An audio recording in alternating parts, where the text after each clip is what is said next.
Le quartier Saint-Vincent, il le connaît comme s'il y avait passé son enfance. Normal, il y est né. Après plusieurs années, il revient voir le coin des Péqueux. C'est le père Alexandre, c'est dans Cityvision, c'est dans le plus vieux quartier du Havre, et c'est maintenant. Ouais.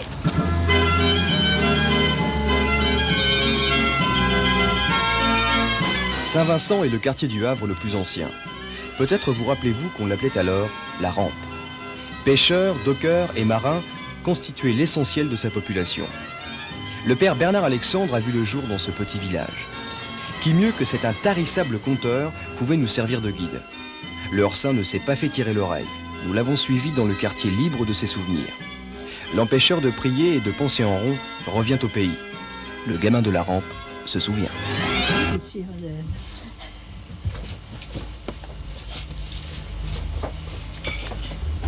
Père Alexandre, pourquoi appelait-on Saint-Vincent le quartier de la Rampe? Eh bien, tout simplement parce qu'il faut imaginer qu'autrefois, le boulevard maritime n'existait pas. Et qu'au bout de la rue Joseph-Morland, pour gagner la plage, il y avait une pente, on appelait une rampe. Et alors, les gens qui vivaient dans ce quartier-là, disons, n'avaient pas toujours bonne réputation. Et quand on disait un gars de la rampe, c'était pas un titre de noblesse. Hein. Le nom est resté. Et au fond, à l'heure actuelle, il ne reste plus rien, sauf l'escalier qui est au bout de la rue Joseph-Morland. On pourrait dire c'est là qu'était la rampe. Mais en réalité, le nom s'est étendu à l'ensemble du quartier, jusqu'au quai de chemin.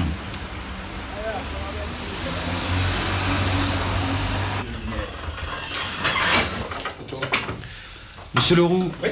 Est-ce que vous vous souvenez de votre copain Bernard Alexandre? Oui, je me rappelle. 10 ans. Quand il avait 10 ans, oui, on se suit à peu près tous les deux, à peu près à un âge près. Je me rappelle très bien, quand nous allions à l'école, donc Pieffeur, c'était l'école Pieffeur à cette époque-là, et je me rappelle très bien, on était avec l'instituteur de l'époque, s'appelait Monsieur Briolet. Hein? C'était un quartier de marins, mais pas simplement de marins qui naviguent, mais de dockers, d'employés du port ou d'employés de marine, de bureaux, etc. Et on parlait de tout ça, et puis surtout, faut le dire, on parlait de la prohibition. Car les Havrais ont totalement oublié que le Havre a été une des capitales anti-incorruptibles, n'est-ce pas? Et qu'on faisait l'alcool. C'est-à-dire qu'on allait acheter de l'alcool au cave général de la rue des Trottales, dans le bord, de la rue Mazur-Clerval, et on portait des valises d'alcool à bord des bateaux pour ces pauvres Américains qui étaient obligés de boire de l'alcool de bois.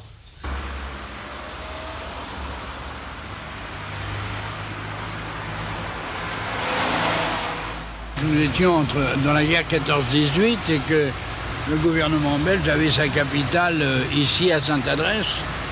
Alors ils avaient choisi dans les facteurs du Havre des facteurs qui assuraient le service belge. Et mon père, qui était facteur-chef, fut chargé du service belge.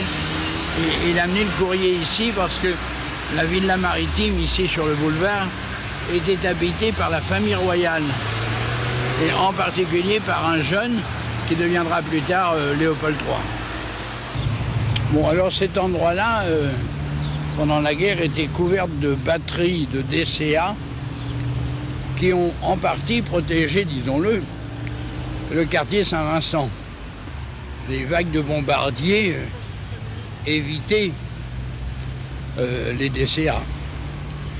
Alors ils arrivaient par le haut de la côte et lâchaient leurs bombes quand ils arrivaient au bord de la côte.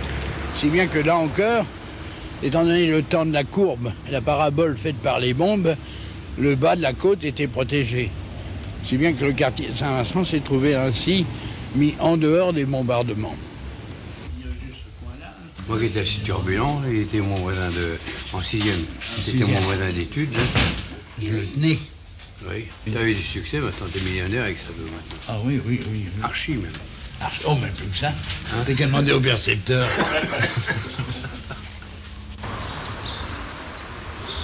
Je me souviens de juillet 45 parce que j'ai dit ma première messe ici à Saint-Vincent-de-Paul. C'est la paroisse où j'avais été baptisé. Et j'ai dit ma première messe là parce que j'étais resté attaché à ce quartier. Et, bon, c'est une date qui marque. Seulement comme nous étions au lendemain de la guerre, les amis qui existaient étaient un peu dispersés encore et il y a eu une assistance, mais une assistance moyenne. Pour une première messe, c'est assez rare.